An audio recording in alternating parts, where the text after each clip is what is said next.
جشن عید میلاد النبی کے حوالے سے آج بات کرنا چاہوں گا کہ اس میں نبی کریم صلی اللہ علیہ وسلم کی ایک مضمون پڑھ رہا ہوں اخبار میں سے، حکیم ممتاز ہلال مدنی، انہوں نے نبی کریم صلی اللہ علیہ وسلم کی پیدائش جو ہے نا 12 ربیع الاول بروز پیر اور وفات بھی مطلب 12 ربیع الاول بروز پیر بتائی ہے. تو میں نے تو آپ سے یہی سنا ہے کہ یہ سب چیزیں جو ہیں طریقہ بالکل ایسی ہیں امین شاہ صاحب. اب جس کا جی چاہتا 12 ربیع الاول بنا لیتا، جس کا چاہتا اور بنا لیتا. اصلی بات یہ ہے کہ کسی کے پاس اس کا ثبوت نہیں ہے کہ آپ کس تاریخ کو پیدا ہو. کوئی نہیں، نہ 9 والوں کے پاس، نہ 12 والوں کے پاس، نہ شیعہ حضرات 17 ربیع الاول کہتے ہیں. اور علامہ جو ہے سیوطی رحمۃ اللہ علیہ وہ 10 رمضان 12 رمضان کہہ رہے ہیں. شیخ عبد القادر جیلانی عاشورے کے دن کہہ رہے ہیں. کسی کو کوئی خبر نہ مہینہ نہ کوئی دن، سب کوئی مطلب ثبوت نہیں، ثبوت نہیں. اپنا شوق پورا کرنے کے لیے لوگوں نے دن رکھ تو شاید صحیح ہو کہ اللہ کے نبی نے فرمایا کہ سوموار کا روزہ اس لیے رکھتے ہیں، وہ نہیں کوئی رکھتا ہے مولانا. سوموار کا روزہ جو نا اس کا ذکر مسلم شریف میں آتا کہ آپ اس دن روزہ رکھتے تھے ہر ہفتہ، اور کہتے جس دن میں پیدا ہوا اس دن مجھے نبوت عطا کی گئی. یہ اس میں ذکر ہے. مگر اس بارے میں اب تحقیقی بات جو ہے نا اب نئی تحقیق جو آئی اور وہ المحلہ پر لوگوں نے لکھا تو میں نے پھر اس پر متوجہ ہو کر جب دیکھا تہذیبوں سے پتہ چلا کہ یار یہ راوی جو ہے اس نے تو اس سے سنا ہی بالکل وہ بھی روایت نہیں کی تھی. ہاں مطلب یہ سوموار کے روزے کے بارے میں تو جمعرات کے بارے میں تو بہت ساری آپ نے یہ بالکل قصہ ہی ختم ہو گیا کہ آپ پیدائش والے دن کو مناتے تھے خواہ روزے کی طرح نہیں. اس کا بھی پتہ چلا امام بخاری نے کہا اس نے تو سنا ہی جس سے یہ روایت کر رہا نہیں. کسی نے اس پر نہیں کہا کہ نہیں سنا، ثابت نہیں کر سکتے.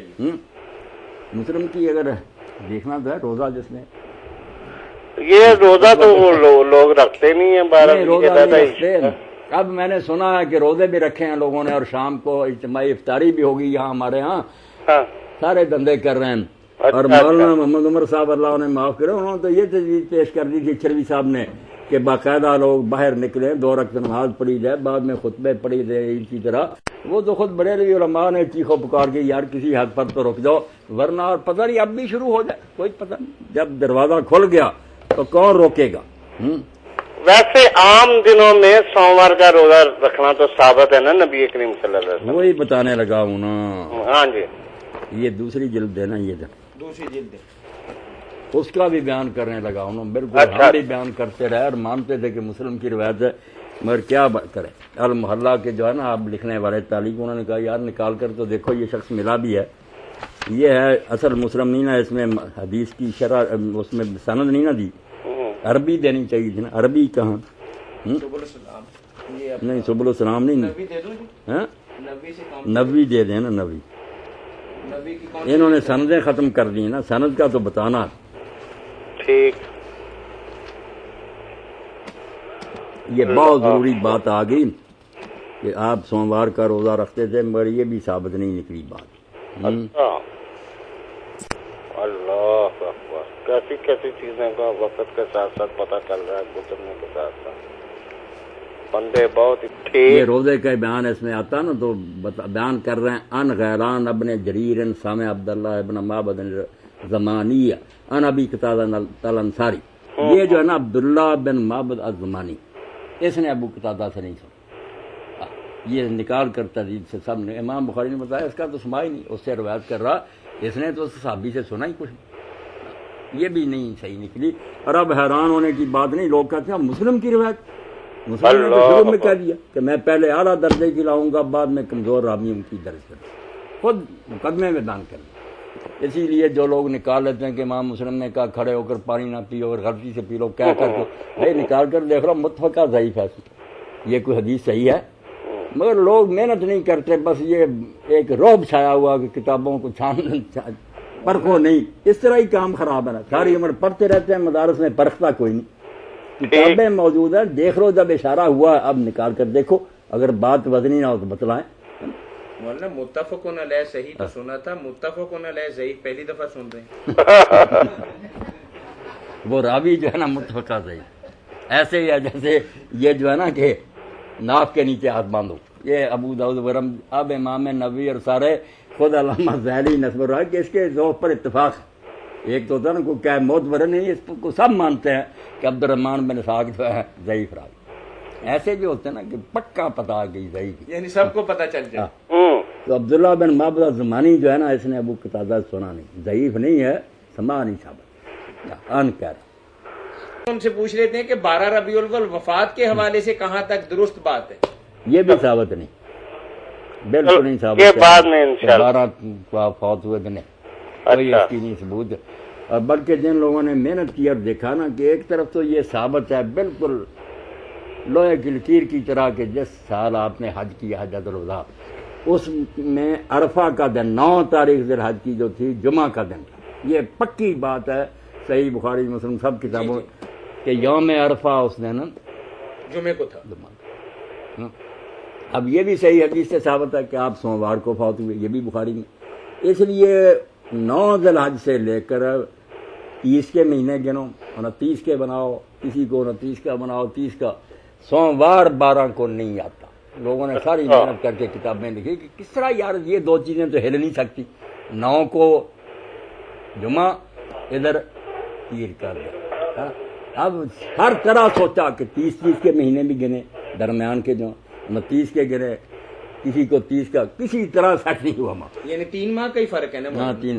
اب بات جو کہتے ہیں نا کئی لوگوں نے کہا یار بے شک تم کذاب کہتے ہو، جو کذاب راوی نے کہی نا 2 ربیع الاول وہ پوری اترتی ہے. یہ اصحاح سیر وغیرہ بھی آپ کو دیکھنی چاہیے، علمی باتیں ہیں کہ وہ تقویم کا تو لحاظ کرنا کہ جمعہ رہے 9 ذی الحج کو، ادھر سوموار رہے تو 2 کو کہا. مگر کوئی روایت جو ہے نا ذکر ہو کہ یہ تاریخ تھی نہیں. اب شیعہ حضرات 28 سفر کہتے ہیں، ہمارے یہاں کوئی 2 کہتا، کوئی 12 کہتا. ثبوت اس کا دن سوموار کا یہاں پکا کہ آپ پیر کو فوت ہوئے. یہ قاضی سلیمان منصور پوری رحمۃ اللہ علیہ نے اس زمانے میں دنیا بھر کے جو نقشے اور وہ تقویمیں رائے تھیں ان سے تو بڑی تحقیق کے ساتھ وہ بات یہ کہتے کہ 9 ربیع الاول ہی بنتی ہے. یہ محمود فلکی جو تھا نا مصر کا پاشا فلکی، اس نے کیا تھا نا، اس کو انہوں نے اختیار کر دیا.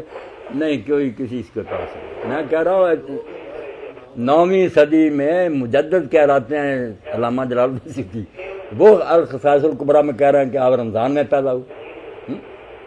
اتنی مدت بعد ذکر ہی نہیں کیا یہ ربیع الاول کا. الشیخ عبد القادر جیلانی کی بنیاں جو عاشورہ کے دن کہتے ہیں کہ آپ 10 محرم کو پیدا ہوئے، ثبوت ہے. آپ کا مطلب راجے قول آپ. اور اب کمال ہے کہ یہ لوگ جو کہتے ہیں نا کہ سب سے پہلے جس نے میلاد پر کتاب لکھی اور پڑھا بھی یہ مولد بادشاہ کے دربار میں الملک المظفر دو شاہ اربل، وہ ابن دیہ تھا. محدث جو اماموں کی شان میں گستاخی کرتا، سب کہتے ظاہری تھا نا، اس لیے ائمہ فقہ کی توہین کرتا تھا، یہ بھی اس میں جرم تھا. اب ان کو ظاہریوں سے دشمنی ہے کہ غیر مقرر، مگر اس کو مانتے ہیں کہ ابن دہیہ نے نا پہلا مولود لکھا. اب اس نے 8 ثابت کیا، اس میں لکھتا وہ کہ 8 تاریخ تھی ربیع الاول کی جواب پر لکھی، وہ بھی بے سند. یعنی کوئی کسی کو نہیں مانتا، پیٹ کے بندے دو کسی کا جی چاہتا ہے الو سیدھا کرتے ہیں. اب یہاں ابن دہیہ کو چھوڑ جاتے ہیں، اس کا مولود لیے پھرتے وہ تو کہتا کہ 8 کو پیدا ہوئے تھا. اس کو عید میلاد النبی منانے کا قرآن و سنت اور صحابہ کے اقوال یا ان کے اعمال کی روشنی کے اندر ذرا تفصیل سے بتائیے کہ اس کو کس طریقے سے منانا چاہیے، یا اس دن کو خاص عمل جو کرنے والا ہو وہ کیا ہونا چاہیے، رہنمائی فرما دیں.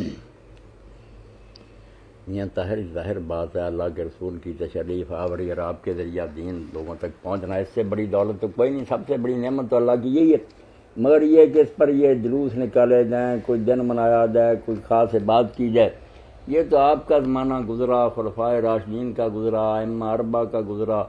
ہر شخص جس میں رائی برابر بھی کوئی شرم و حیا نہ، وہ لکھتا تھا، وہ بریلوی دوسرا کہ 604 ہجری سے پہلے اس نام پر کوئی محفل تقریر، کوئی تقریر نہیں، کوئی نہیں.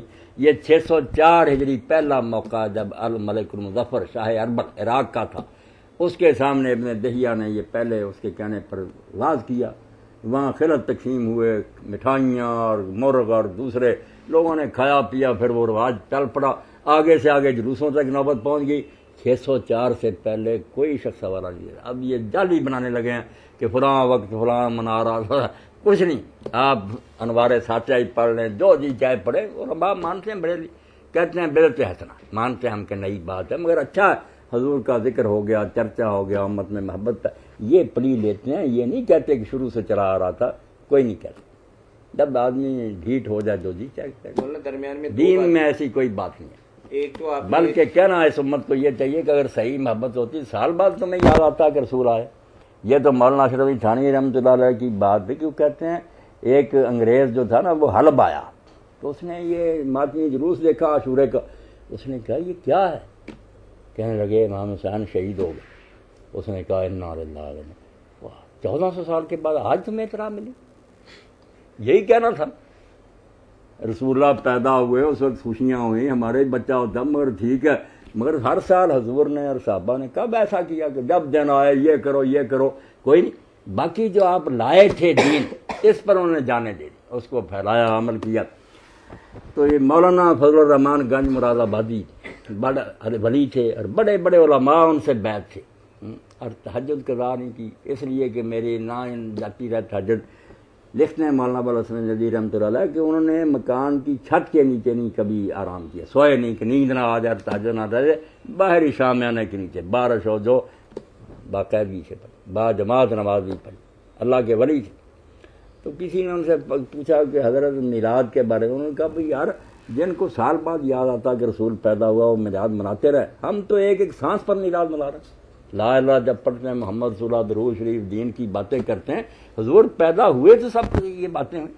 ہم ہر وقت یاد کریں، تمہیں یاد آتا سال کے بعد کہ رسول پیدا ہوئے تھے، کھا پی لو اور جھنڈیاں اور یہ کرتے پھر۔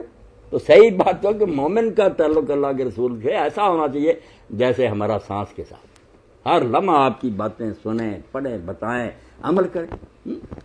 جب امتیں یہ کام چھوڑ دیتی ہیں پھر یہی رہ جاتا کہ عیسائی سال بعد میلاد مسیح منانے لگے، ادھر ہندو منانے لگے۔ یہ وہ لوگ کرتے ہیں جن کو پیغمبر کے ساتھ اصل تعلق نہیں رہتا، رسمی بات کہ لڑکے ناچ رہے ہیں، گانے، ٹرکوں پر سوار ہو رہے ہیں۔ اسی پر کسی شاعر نے کہا تھا نا، میلاد گزر گیا تو لمبی نظم ہے، اس نے کہا منائی گئی عید میلاد خوب، منائی گئی عید میلاد خوب۔ پھر سوالیہ کسی دل میں اترا نبی کا پیام؟ ایک بھی بتاؤ جو نمازی ہو گیا، اب توبہ کر لی اس نے، ڈرامے کھیلے۔